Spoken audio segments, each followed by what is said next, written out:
the princess who ruled the wind.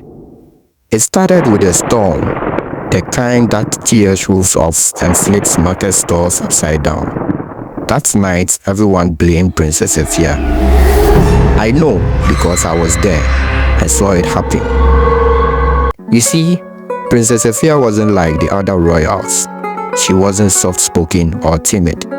She didn't sit around, wearing beads and smiling at suitors.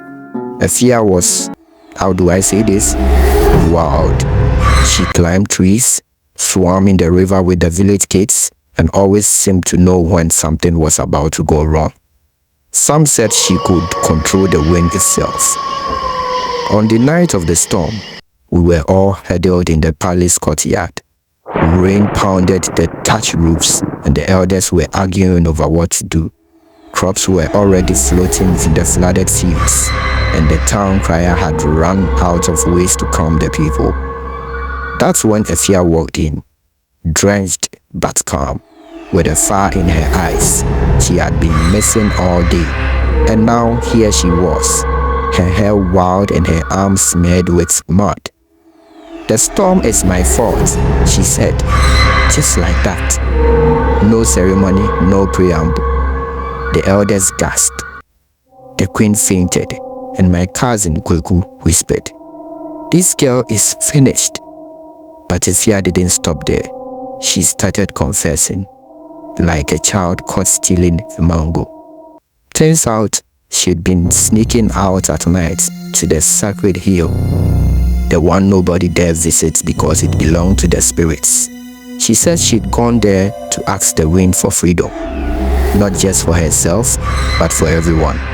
Freedom from taxes, hunger, and the constant fear of war.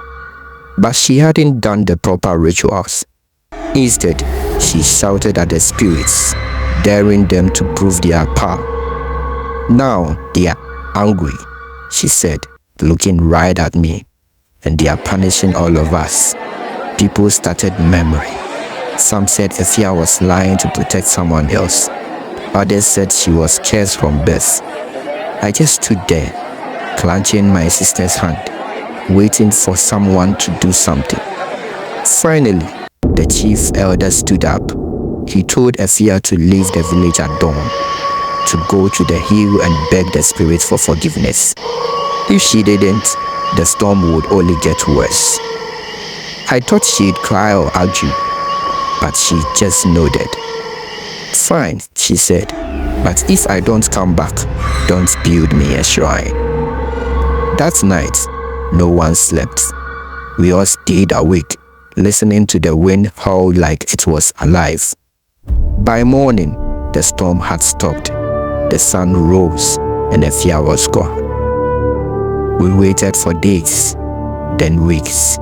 The village returned to normal, but nobody talked about Efia. It was like she had never existed. But I remember her. I remember the look in her eyes when she told us she'd challenged the spirits. Some say she's still out there, wandering the hills, ruling the wind.